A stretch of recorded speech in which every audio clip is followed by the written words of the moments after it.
최근 여기저기서 심상치 않은 일들이 여러 발생하고 있다고 합니다. 주변에 생선회를 좋아하는 사람이 참 많습니다. 하지만 앞으로 좀 많이 조심해서 먹어야 될 것 같습니다. 최근 68세 여성은 멸치회를 먹고 통증 때문에 의식을 잃었다고 합니다.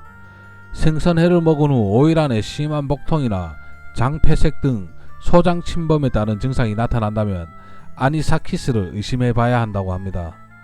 이 기생충은 돌고래, 고래, 물개 등 바다 포유류의 소화기관에 기생하는 고래해충이라는 이름으로 더 익숙합니다. 최근 우리나라 주변 바다에서 생선을 잡아 고래해충 유충 감염률을 확인한 결과 61%가 감염되어 있었다고 합니다. 또 낚시인들에 의해 심심치 않게 파란 고리 문어가 잡힌다고 합니다. 2012년 제주도에서 처음 발견된 이후 남해안에서 가끔 목격되었는데요. 요즘은 동해안에서도 자주 목격된다고 합니다. 파란고리 문어는 보고의 도구로 알려진 테트로도 톡신을 가진 맹독성 두 종류 중 하나인데요.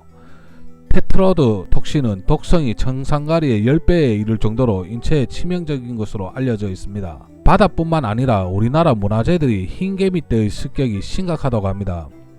예전에 국사책에서 배웠던 불국사 대웅전, 합천해인사, 경복궁 근정전 행각과 종묘, 안동 하회마을에까지 나타나서 목조 건물을 무차별로 갉아먹으며 큰 피해를 주고 있다고 합니다. 이런 일들이 우리나라에서만 일어나는 건 아닙니다. 얼마 전 블룸버그 통신에 따르면 덴마크와 그린란드의 지질 서베이는 그린란드 북동방면 빙하는 최근 2년 50평방킬로미터 이상 축소됐다고 보도했습니다. 거대한 빙하는 지난 20년간 전체 60%가 녹아내렸다고 합니다.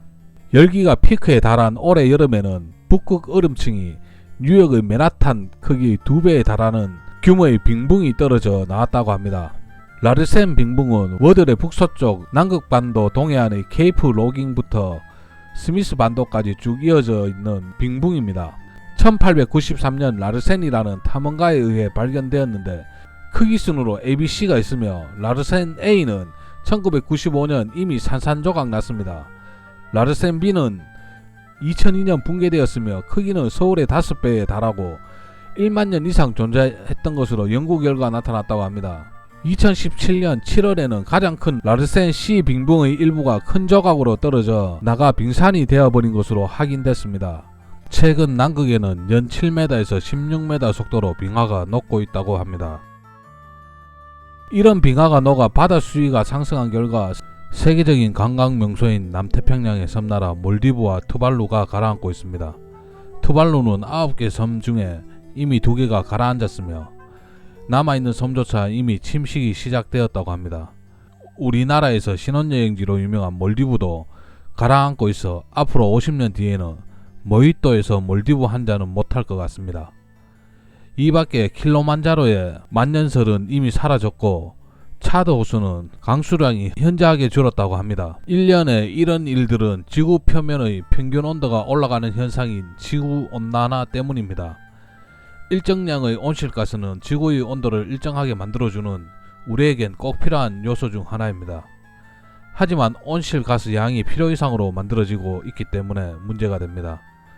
온실가스에는 대표적으로 이산화탄소, 메탄, 이산화질소 등이 있는데 이들 중 온실가스 배출량이 80%를 차지하고 있는 이산화탄소는 규제 가능한 가스이므로 지구온난화 지수의 기준이 됩니다. 전 세계가 문제의 심각성을 인지하고 국제사회는 기후변화 협약 등을 통해 온실가스 배출을 규제하고 있습니다. 트럼프가 탈퇴한 파리 기후협약 재가입을 공약으로 들고 나온 바이든이 당선되면서 지구온난화와 탄소 배출권이 다시 조명을 받고 있습니다. 한국은 세계 10위 온실가스 배출국으로 국제사회에서 기후악당으로 불리기도 합니다.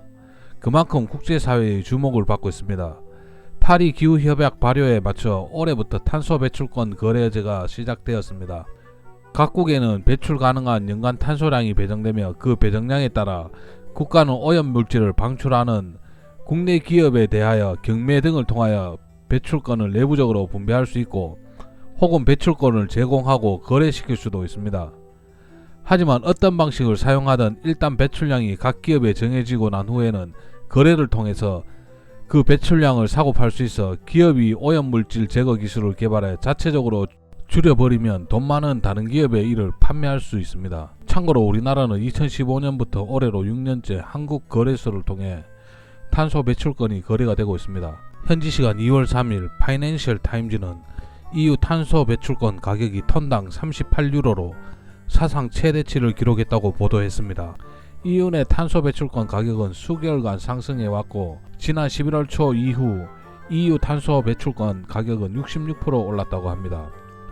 EU가 온실가스 배출 규제를 강화하면서 배출권을 둘러싸고 거래자들이 배출권을 구하기 위해 경쟁을 벌린 게 상승 요인으로 봤으며 EU의 규제는 지속적으로 강화될 전망이라 상승세는 꺼지지 않을 것이라고 전망을 했습니다. 이에 우리나라도 문재인 대통령이 2050년 탄소 중립을 선언하는 등 저탄소 사회로의 전환이 가속화될 전망입니다. 정부는 화석연료 의존도를 줄이고 신재생 에너지 전환을 빠르게 시행하는 등 중장기 저탄소 전략을 오래 마련하고 2030년 감축 목표도 향상시킬 것이라고 합니다. 주식경언에 막연한 예측은 빗나가는 화살과 같다는 말이 있습니다. 미중 갈등이 언제 완화될지 통일이 언제 될지 우리는 예측하지 못합니다. 하지만 전 세계가 온실가스를 줄이기 위한 노력은 지속된다는 건 정확히 예측할 수 있습니다. 친환경 산업으로 전기차, 수소차, 풍력 발전, 태양열 발전 등등이 있습니다. 그 중에서 탄소 배출권 관련주에는 그린케미칼, 캠트러스, KC코트럴, 휴캠스 등이 있습니다. 그린케미칼은 유기화학 제품, 화공약품 제조 및 판매하는 회사입니다.